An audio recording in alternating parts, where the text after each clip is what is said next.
to Module 8. So let's move over to Justin now. So I know Justin, Justin is UCI alumni, and he was part of our program. He was in mathematics and physics, got into policy, now data scientist. So we're really eager to learn about your policy, your career journey, policy role, and how much of that you use in your current role. Yeah, so just lightning fast. My career journey in a nutshell, I did my undergrad at UC Davis in physics. Of course, like many people in physics, decided to go off and get a PhD. At the beginning of my PhD, I, of course, was gung-ho on the academic bandwagon. I wanted to be a professor. I wanted to do research, the normal sort of spiel. About halfway through my PhD, I realized I didn't want to do research. So, of course, I just do what many people do and turn to Google and just type in, what can I do with a science PhD?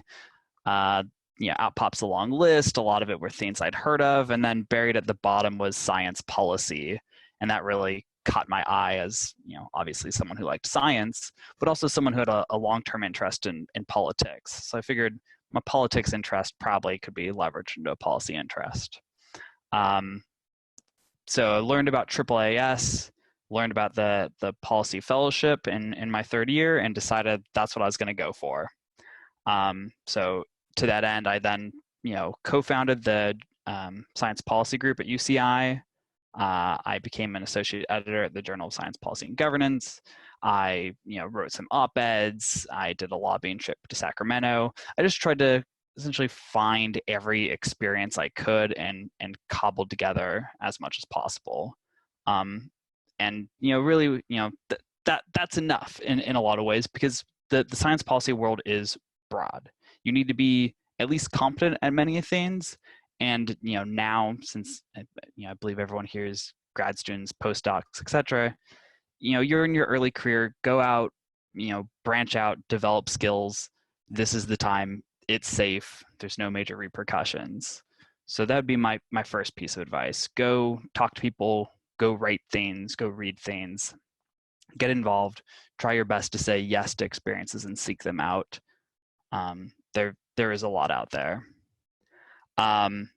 So on my journey, got my PhD.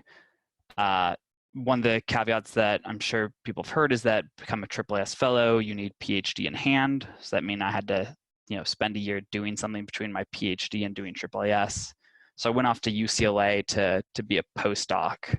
And while there, I started to really develop a strong interest in machine learning and data science. It was always a thing that I had some interest in, but given my research being very theoretical and not computational, I kind of assumed that, that door was just shut for me.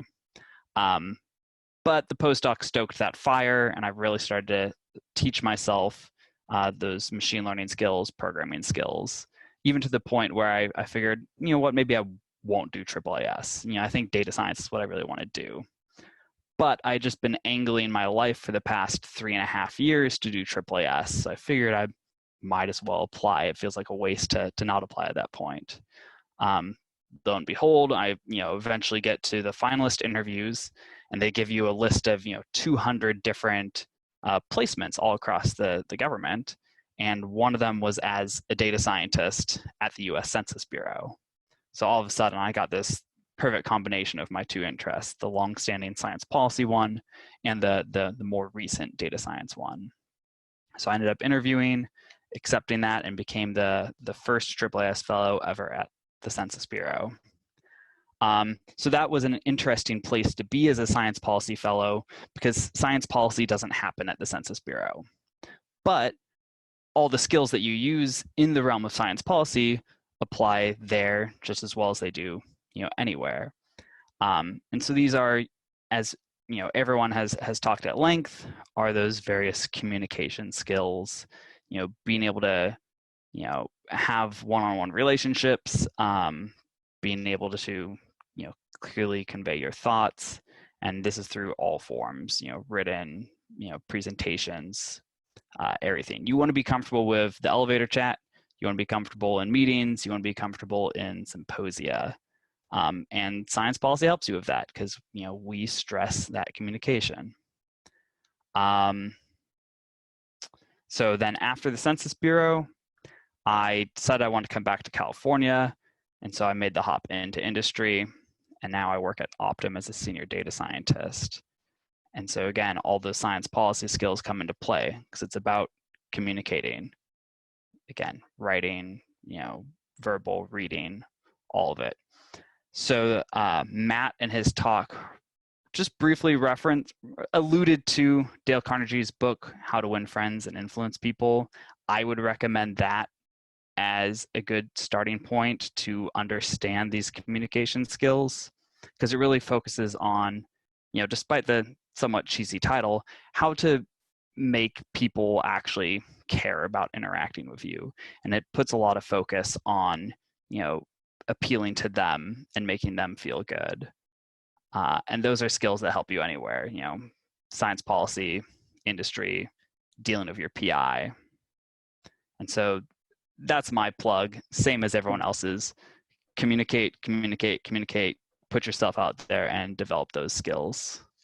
So thank you. So that's interesting. In fact, this is some of the things which we heard earlier also.